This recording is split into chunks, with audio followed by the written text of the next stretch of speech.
what is the mechanism of being able to deliver a negative message bypassing your conscious brain and into your subconscious mind and into your unconscious mind? Well, the technique is called subliminal messaging. Now, subliminal direction as well as subliminal misdirection works highly effectively as well. That's why they use it. Let's explore this and be patient and think about everything that I'm about to tell you. First of all, you need to know what the study on it says. Well, according to the UCL study, subliminal messaging more effective when negative. So, if you ever wonder why people's thinking and the news are all revolved around negativity, is because negativity on a subliminal level, which means it's highly underhanded. You know, how many times have you fallen for a trick that is underhanded? How many times have you fallen for a trick that bypasses your conscious brain? What they call a con artist. That's how effective it is. It actually works. Now, look at the interesting way that they have phrased this. You know, I love some of the language that the academics use. A team of ULC researchers say that subliminal messaging is most effective when the message being conveyed is negative. Negative thoughts, negative news, negativity sells very well. Why? You've got to ask yourself why. Because the consequences of getting something wrong is that it can ultimately injure you or cause you death. I mean, it's a severity like the pendulum swings. You know, the mildest option is that it will harm you. The worst option is that you lose your life as the pendulum swings and all of it that it conveys. So, because of this, because of the deadly effects of negativity, your brain is more likely to record and be aware, alert as it were, of a negative thought than it is a positive thought. Because a positive thought is not going to harm you. You understand what I'm saying? Like, for example, doing something good. Your brain is not going to keep a good record of it as well as it will do with negativity. Why? Because doing good things is not going to harm you. But negative things that other people do and negative things that you do are pronounced in your memory. And as well as reoccurring negative thoughts, constantly reminding you of negative thoughts, because the brain is trying to protect you from it. Your advertisers, your governments, your de facto government, as it were, is using some of these techniques to keep you in that perpetual state of lacking money, lacking freedom, constantly asking for things rather than dictating your terms and conditions. Let's explore this a little bit more. Now, what you're about to witness, and I will try to play minimum amount of this as possible, okay? And we're going to search our memories of how effective this stuff really is. So this is like a courtroom drama. You have an English man there that pretends to be a judge. He's essentially an actor. And within this comedy series, if you like, there is a lot going on. He is a judge from the bar attorney, what they call an acting judge. He's quite literally a judge that's acting. All of them do. Now, just listen to this and watch the scene. The comedy is also a very powerful driver. It's not negativity, it's laughter. When you laugh, you become relaxed and therefore more susceptible to subliminal messaging. But you decide whether it's for the best or the worse. No, you meant to know what she's talking about. At least they know. What did you do with the money, Your Highness? Well, Did you see that? If you haven't, play it back. Sorry about the stud and boost in sound. She's saying that she is a queen. He's having a laugh and giggle with her because this is a comedy show, really. But he wants to get the message across on a serious level that he is practicing banking. That's what the benchmark means, like the bench of a bank. He's practicing banking. He's pulling money into the coffers of the Bar Association. If you need to see that again, do you see it? That's a banking lamp. What you think is mild comedy. what did you do with the money, Your Highness? He's directing the voice to the image. But of course, you're in laughter, fits of laughter. So consciously, listen carefully, consciously you are laughing. But subconsciously, on an underhanded manner, in a subtle way, they are using imagery, tones of voice, costume drama, as well as Judge Rindell, I think it's called. And you see that symbol?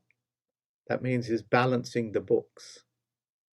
And that is the universal sign for nearly over 110 years in the movies, as well as in the theaters, as to what banking is.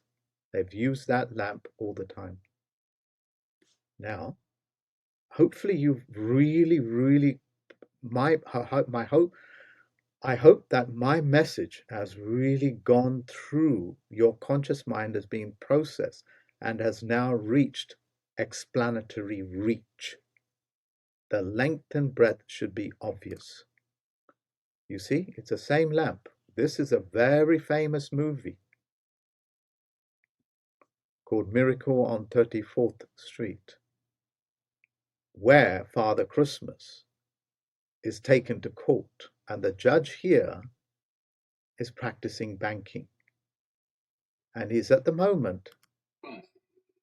Let me see if I can play it. Upon inspection of the article, you will see the words, "In God we trust." And we're not here to prove that. You see, he is practicing banking for God. And who is God? It has, at this stage, it is the US dollar. That's why it says, "In God we trust." He's banking for God. And if you want to know how many bank accounts your gods have, just go to my website. I mean, quite literally, I have the bank accounts of God. Breathtaking, isn't it? Now, let's just find out something. You see here, you have here the ability to administer medication, Subliminal. I can't pronounce it properly, so let me see if I can remind myself how to pronounce it. Always do this, because this type of language is not within your vocabulary. Sublingual. Sublingual. Sublingual. When you want to deliver a medicine that can bypass the limits of the digestive system essentially will break down it into food. In other words, the efficacy of the medicine begins to reduce when you digest it. Not for all medication, but certainly the medication that needs to enter the bloodstream without being gravely altered or designed to be altered.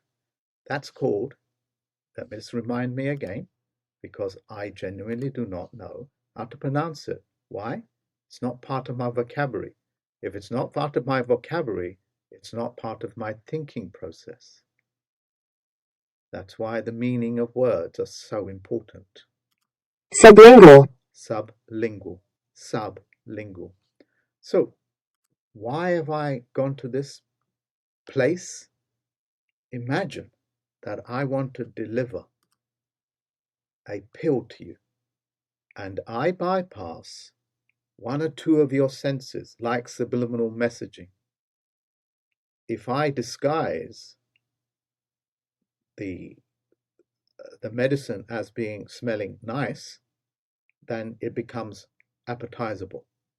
And if I make it look pleasing to your eyes in the form of color, green and red and green are very appetizing colors. Blue isn't, but green and red is, because of green vegetables and probably because of meat. If I was to give you a pill and I wanted to bypass your senses, all I have to do is put it in a capsule, bypasses the smell or the scent, and the liquid make it look pleasing. And I've delivered a highly toxic medication to you. That is the tragedy of falling for subliminal messaging and subliminal, see, I can't pronounce it. Let's hear it again. Sublingual. Sublingual medication. You see, look at the effectiveness of it. Look at the effectiveness of it if used as a tool properly. It bypasses the first pass metabolism and hence facilitates rapid absorption of the drug into the systematic circulation. Drug directed reaches the systematic circulation using blood vessels. In other words, when you put the medication under your lip, because the blood vessel, under your tongue or around your gums, like cocaine addicts do, for that quick hit as to opposed to injecting, the blood vessels are so close to the surface of the skin that the medication is able to be absorbed quicker and reach the blood system. Fantastic tools, are they not? These are not tools. These are what we call weapons. They have weaponized using simple technologies against you, like the weaponizing of subliminal messaging and delivering of medication and the words and symbols. They have weaponized the very words that you use against you. I ideally hope that I have given you explanatory reach on a level that is second to none. That's important to me. Thank you for listening.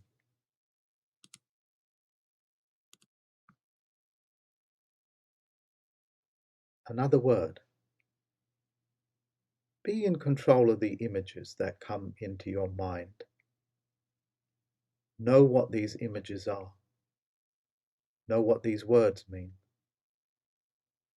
That's what I would ask of you, because I'm preparing the world to take them on a beautiful, magnificent journey as we transform from being victims of all of these things, from the ones that will purge it in ourselves and in the environment, so we, as people of the world, can communicate with each other without toxification. The people that use this type of subliminal clipping and subliminal messaging, like the noble word, always pretend that they are doing the things that they're doing for your benefit, like curtailing your words about condemning how governments and how the pharmaceutical industry has conducted itself. Because if they restrict your words,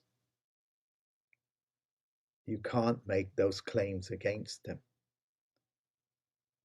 Next, they'll be telling you your words are hurting corporations and therefore you should be fined.